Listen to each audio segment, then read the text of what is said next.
Well, Gavin and Graciela, thank you for two really interesting and revealing papers.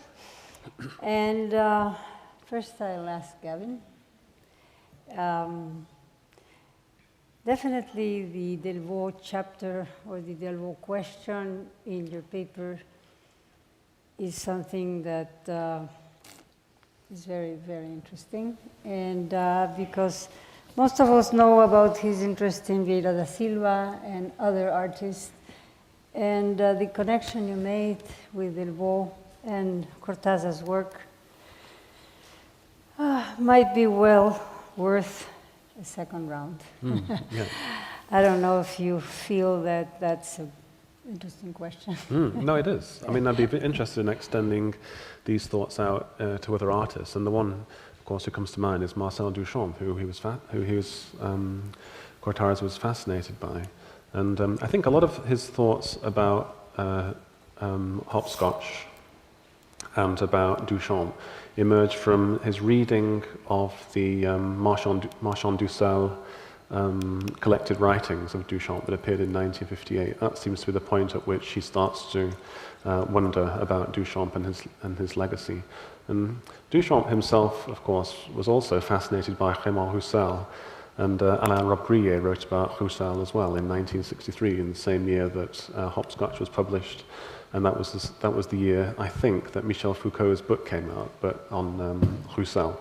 So, I'm trying to think about ways of incorporating Roussel into these reflections as well. But apart from those two artists, Cortázar wrote about Dali as well during that period. I haven't thought about how it might be extended out very much beyond that. Okay. And I noticed you started your paper right at the moment that Cortázar is in Paris. But what about the texts that were written before that on Surrealism, the connections he made in his, which were referred to by Graciela too? Yeah. And, I don't know.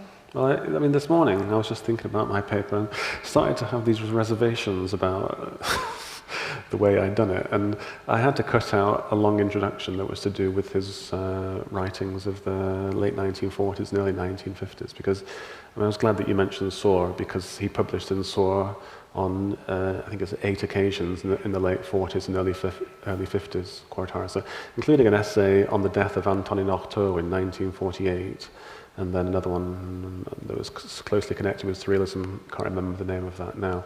But Sohr, I'm glad it's been brought up, because this is the most incredibly important journal that hasn't been mentioned so far in the conference, which was set up in 1931 by Victoria Ocampo, and was kind of shaped really, I mean, maybe you know more about, I'm sure you know more about this than I do, shaped largely through Borges's personality and writings. Sohr, yeah. And there's a special Surrealist number of Sohr in 1937, I think, which published extracts from L'amour fou, which I showed. I mean, I know a bit about it because when I was writing my thesis about Surrealism and physics, I was going through Sohr, and there were lots of references to physics from about 1935 onwards, combined with a growing interest in Surrealism. So that's. But I mean, I'll just say one other thing about this, and that's. Cortázar arrives in Paris then in 1951, and this is a kind of hiatus year for Surrealism, because Surrealism continued after the war. In 1947 was the important international exhibition. 1948 is the year that Jean-Paul Sartre writes What is Literature, which carries an absolutely devastating broadside against Surrealism, and people began to think people became confirmed in the idea that Surrealism was a thing of the past, and that existentialism is the most important philosophy, let's say, in Paris at the time. And 1948 to 9 are the years of the first Surrealist post-war journal in Paris, Néant. But then between 49 and 52, there's a lot less activity, I think, within Surrealism during that time. And I think 52, I mean, Dawn can tell me I'm wrong about this, but 52 is, I think, the first year of Medium, the journal that is after Néant. So that's the period. It's between those two journals that Cortázar arrives in Paris in 51. Then in 52, I'm sure that he would have listened to the Entretien Breton's radio interviews and got the whole history of surrealism from Breton's point of view. And this is the period that he was working for UNESCO as a translator as well, Courtauld. But I mean, what I'm interested in and want to look into more is what his actual connection was with the post-war surrealist group, and that's why I showed that first photograph, because he was close to Octavio Paz, who was very close to Breton and continued to be into the 60s. Alberto Gironella. The reason I asked that kind of silly question at the start is that he's not an artist who's known at all he's not an artist who's known at all in Europe, Gironella. And I was wondering how many people would actually know him and his work.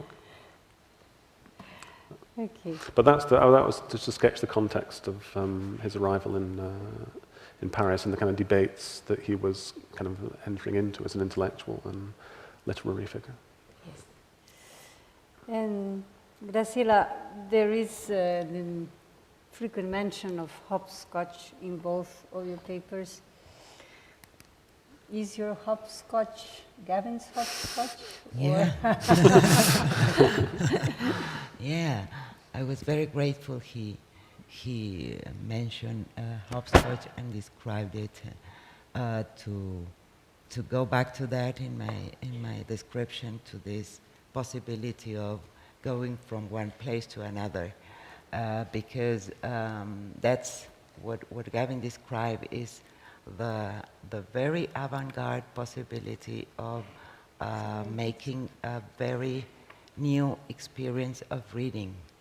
And I think that I could describe that as a Duchampian artifact, because in fact Cortázar was really shocked to know Duchamp, when he knew about Duchamp's sculpture for traveling, because I don't know if you remember that there is this installation at the end in one of the last chapters with the cord, and that it looks like the sculpture of traveling, and Cortázar said it was a coincidence.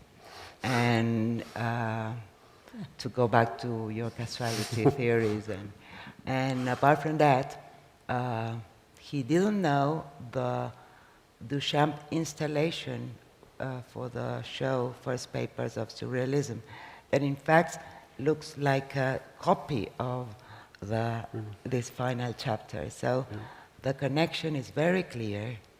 Of course, I agree with Gavin says that he has read Duchamp text, and he was so curious when he got to, not only from Argentina, but when he got to Paris. Now we have new letters from that time to his friends in Argentina, and he couldn't stop.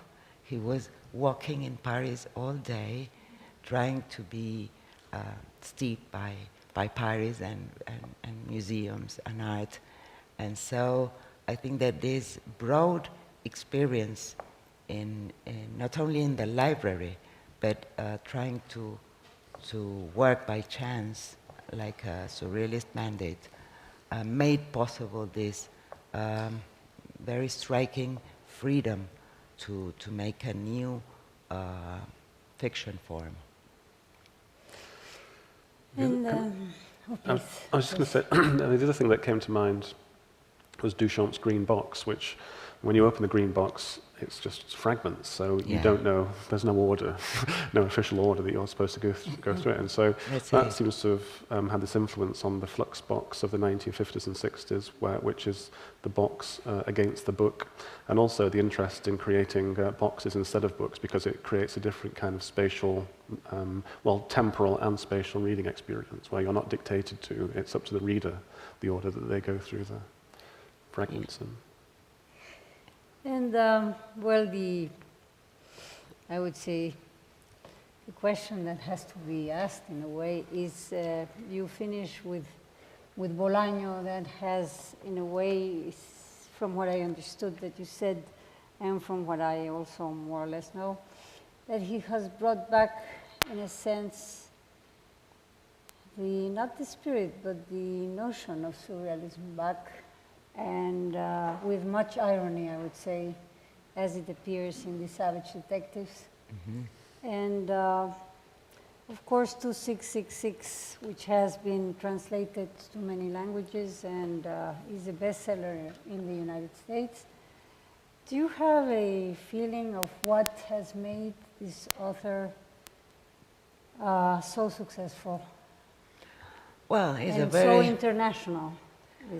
It's a very interesting question. I think that the last Latin America to provoke that was Garcia Marquez, perhaps. Yeah. It seems to be very difficult. And I think that, well, I singled something that Bolano was able to do, that it's very difficult and rare in Latin American literature, is that to merge Borges and Cortázar, and you have two great writers and two great traditions and two great matrices. And I think that he took the best of both, and especially in 2666, I think that he was able to go beyond the possibilities of Cortázar and Borges. I think that this novel is really unique, and especially because he could, merging these traditions, he was able to open the literary form of fiction, or this bookishness of Borges, open it with this kind of artifact, Duchampian artifact, as he himself tries to show with these quotes by the unhappy ready-made, to the hard reality of Latin America. And he has done it in a very, very peculiar way, that I think that it's a kind of feat. Whoever has read the novel, reading those 350 pages of descriptions of women dead in Mexico, is a real experience, very rare in literature. So I think that it's a very unique book, and that was seen by the readers everywhere. So we're open to your questions. Help me with the order. Hi. I'm thinking about the afterlife of Surrealism, and we map this afterlife in many manifestations that for us appear in the history of art under other names, neo-figuration, some people talk about even abstraction. But I wonder if you guys can comment on the fact that Surrealism could be also read as a method of understanding art that is inclusive. And this is what allowed us, in many cases, to easily put things under the Surrealism umbrella. Well, that doesn't happen in Argentina, for example. We try to, as I try to describe, modernism had a hard effect with Surrealism, and Surrealism cannot account for many things that happen after that. But perhaps in other traditions, it's not like that. I don't know. Well, I mean, using this term umbrella that you've used, I mean, Surrealism seems to me to be a real genre-busting idea. Because there is no, well, this is one of the things that we debate all the time, there is no surrealist style as such. It seems to be more to do with an experience, or as Cortázar called it, a worldview in the late 1940s. That's one thing. The other thing is that Surrealism seems to be quite accepting of artists who who say that they're not surrealists, and Kandinsky and Paul Klee come to mind. So there are all kinds of problems with using it as some kind of and Dawn has written about this, with using it as kind of totalizing force, because there seems to be something that's fundamentally subverts the idea of totality and homogeneity and all of those things. Is that what you were kind of getting at? I mean, Yeah, but I think that there is also a positive side of that. Yeah. The fact that there is a way of thinking that allowed us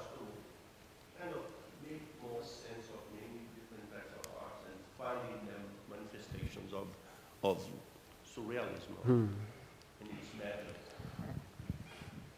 Dawn?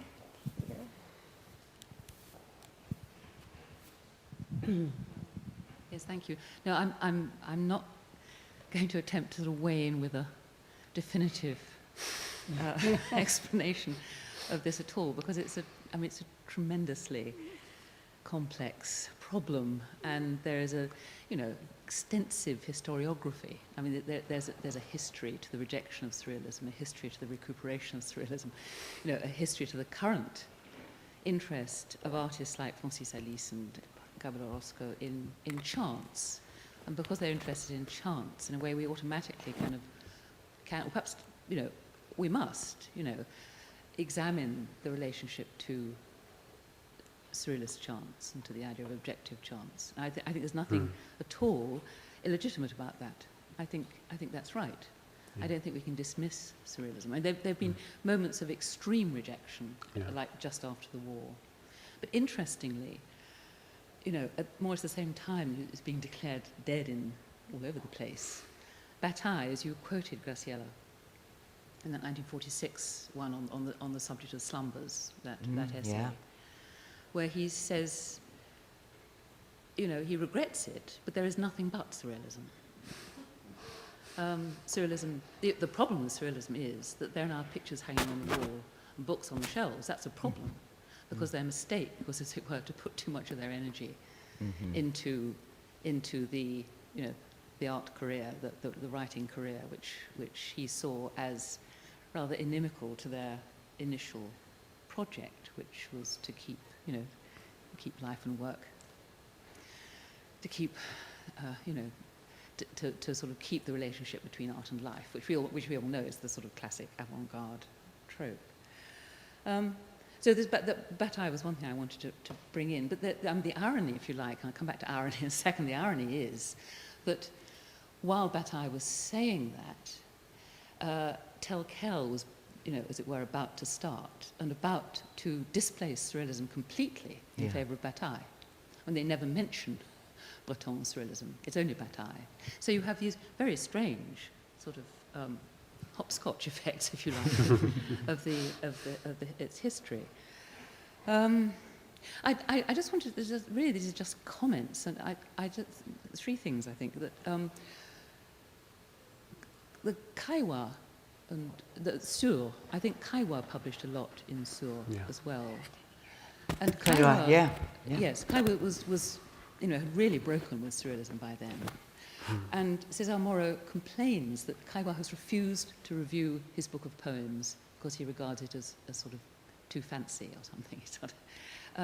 So I think one needs, if one is saying that in Sur you're also getting a return of surrealism, you're also getting a rejection of it. So again, there's this sort of curious double effect.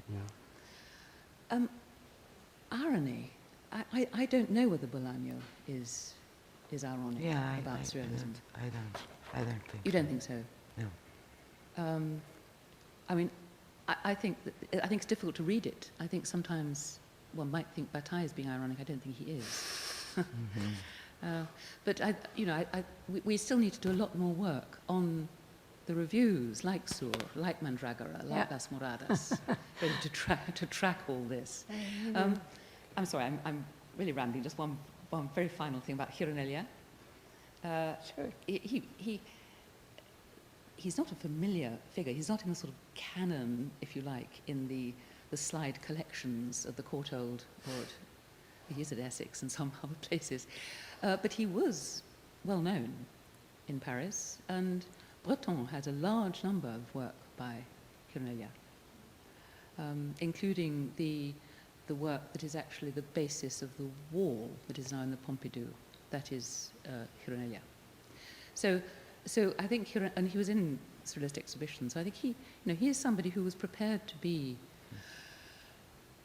corralled by surrealism, as were many artists. And one has, it's an ancient and it's an ancient problem for the art historian, whether you have to only go by a self-definition of an artist as surrealist, where you accept the fact they were included in exhibitions, whether you accept the fact that they were, despite themselves listed as surrealist. It's, I mean, one comes always back to Gavin's point just now that there's no such thing as a surrealist style, and hence the endless possibility of reinvention using certain surrealist practices. Yeah. Well, who was the artist you were talking about at the end there? Was it Gironella? Gironella. Yes. In your photograph. Yeah, because I mean, there was this important exhibition in the 60s, The Art of Assemblage, and there's a long discussion between Robert Benayoun and José Pierre, who are part of the post-war surrealist group, in the surrealist journal La Prêche. And after they've finished criticizing, they say, the conversation becomes, well, what would make good assemblage? And it's Gironella they talk about as being a kind of absolute pioneer in that. And I had this photograph that I couldn't show of Gironella at Breton's house as well. So he's quite close. I don't know whether he was kind of a manifesto, a broadside signer or anything like that. I don't know how complete he adhered to surrealism, but maybe you do. But you know. But he's certainly part of the larger surrealized avant-garde in the 60s, I guess. I was going to say as well, it wasn't Fata Morgana published by Edition Sur? Yeah, it was. And I was wondering if Kaiwa published through Edition, because I mean, I came across Edition Sur while I was doing my PhD, and did they publish Kaiwa as well? I don't know. Yeah, that's what I say. Okay.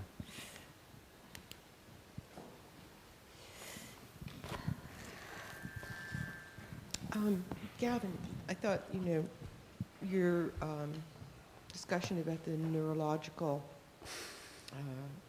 is very period. And, I wonder, I think the contextualization may add to our ability to see all this back and forth of rejection, acceptance, resurgence, revival, whatever. In terms of technology, science, whatever. And I wonder, existentialism is the dispassionate, that we can objectify the reaction to things through this mechanism. It's not quite as mechanistic as that, but what would we think about now, our findings with DNA that would just, totally put a whole other layer on the RNA chemical response that is just, has nothing to do with nature, culture, debate. Yeah. I mean, I don't know enough about recent developments in science to be able to answer that. But maybe just to clarify, because it was quite a technical part, I was quite terrified of giving that part of the talk because I knew it would be difficult to follow. But I read about Holger Haydn by just using the internet. I tapped his name into Google just to see what I could find out. And I think that's why it's been hard to kind of follow up on. When Peter Standish writes about that footnote, he says this Swedish neurobiologist, but doesn't say anything else about him. But I don't think anybody else has pursued him because he's so obscure. And as I said, he's not even known among scientists anymore. But there is one person, Stephen Rose, a kind of living neurobiologist, who says that he was absolutely extraordinarily important in the 1950s and 60s in developing a new theory of memory. I haven't actually contacted Stephen Rose yet. I might just mention that this kind of very important footnote in a very important chapter of a very important book and see what he has to say about it. But what he did is that he kind of, it sounds quite cruel, but he used to kind of spin rabbits on a disc and then he would kind of kill them painlessly and remove neurons from their brain to see what had happened. And that's how he found out about the kind of change in protein content of the neurons. I did not mention that in my paper. And did you say how Cortázar knew about him? Well, he read about it in L'Express, the French newspaper.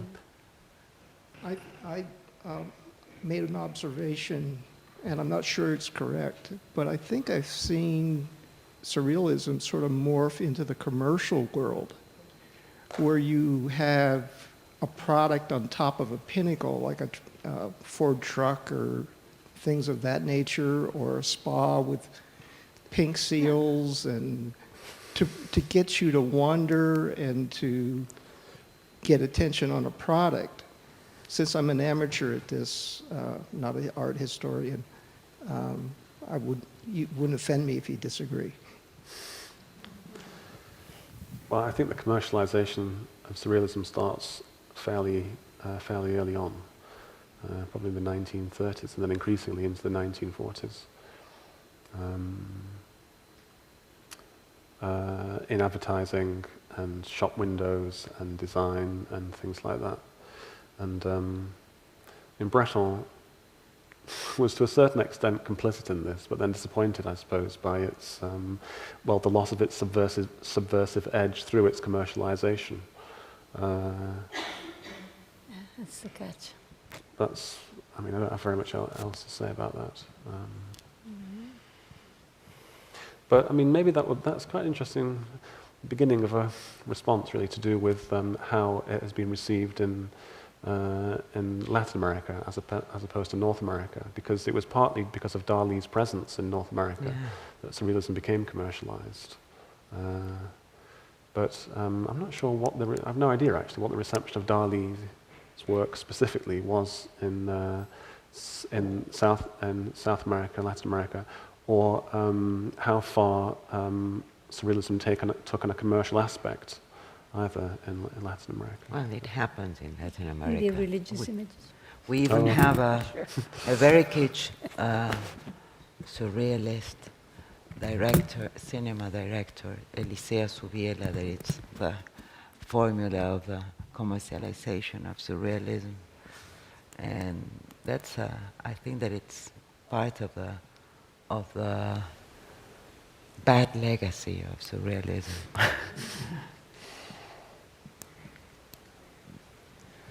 I wondered, this is also more thoughts about about all the lectures, maybe. I wondered why we didn't talk about movies and Buñuel and Maya Deren and speaking about the multidisciplinary approach and multimedia approach of surrealism as an idea of thinking.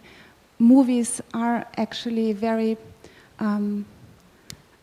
ideal for exercising surrealism in a way, with montage and all its forms of production. And I don't know if you could share some thoughts with us about the role of Buñuel, or in North America of Maya Deren.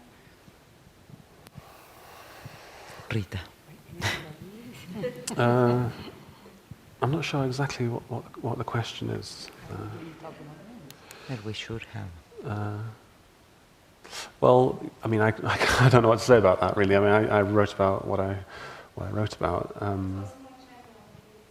Actually, no, I do have a response to that, and it's to do with. I mentioned Alain Robbe-Grillet quite a bit in my talk because he's an author I'm interested in, as one who I thought, anyway, had departed from surrealism in the mid-1950s as a novelist.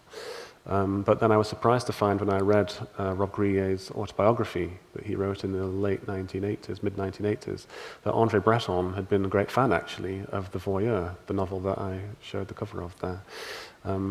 In the journal I just mentioned, La Brèche, in the post-war period, there's a critique of the new novel there. But But then Robbe-Grillet, of course, becomes almost better known as a filmmaker because he wrote the screenplay for Last Year at Marienbad, one of the greatest French films of the 20th century, in 1961, I think it was. And there was a big debate within the Surrealist group about how far this could be called a Surrealist film. And Breton has been quoted by Franklin Rosemont as saying that as long as I'm alive, Last Year at Marienbad will never be called a Surrealist film. But there are other members of the Surrealist group who saw it as an absolutely quintessential example of Surrealist filmmaking. So I think that you're right, really. I mean, there are two things. One of them is that the narrative of the new novel seems to play itself out as interestingly in film form. And as you say, film is it has been regarded as almost a perfect medium for representing dream, for instance. But there's always been this difficulty of how do you do automatism in a form that requires so much preparation. That's always been one of the reservations of surrealists about how to make films. Yeah. No more questions? So we have the closing remarks, and we have a few minutes. I would like to say that I think we had a very exciting and I would say a symposium that could be thought of as coming from different perspectives. It was, we didn't have, 20 speakers, only, I think we were 13. And I would say we had a wide notion of certain moments of the problematics of surrealism in different parts of Latin America. And I think we realized, or at least I realized, that the original idea, the fact that much more research needs to be done, and there's so many blind areas that we haven't excavated, finally came here to sort of point how much more needs to be done. I don't know if we are going to do it, but anyway, yes, I think we are planning to do an anthology of rare texts, which in a way will conform the second book. The first one would be the book of the acts or memoirs of this symposium. And the second one is something Don Addis suggested from the beginning, to make an anthology of texts that are hidden, that are not well known, that have not been circulating. And in a way, that would be like another history of surrealism in Latin America. This doesn't want to stay with me, so it means I have to finish up very fast. So anyway, I think the original idea of Vivísimo, Muerto was in a way to uncover the fact that there is a very rich history. There are things that have not been really looked at, and that have been looked at here in some way. That the connections between Europe and the Americas were quite strong, and that they were redefined in some way in Latin America, and that it's a worthwhile project to continue this work. I could point out many things that happened here, like the fact that the main desire of Breton of the question of art and life, the notion that surrealism could actually change life and change politics also, was very interestingly brought out this morning. The question of the feminine and the female was also present this morning. I had a comment that I wanted to make to Terry this morning on her excellent presentation. I thought Maria Martins was not just somebody that you didn't say that, of course, as a representative of the question of the female and female art or feminine art in surrealism, but also we have to explore the question of women and social class, because Maria Martins has a companion who is Tarsila Amaral, who also came from a very rich family, perhaps a better family that came from the aristocracy of coffee growing. And she's also related in some way to surrealism. And the question of social class and race played a very important part in the way women were sort of occupying an important place in the art scene. But I think I was very glad that we could bring up the question of Brazil. I think came out very well, politically very interesting. Does my voice go away if I don't have this? Yes? I can hold it.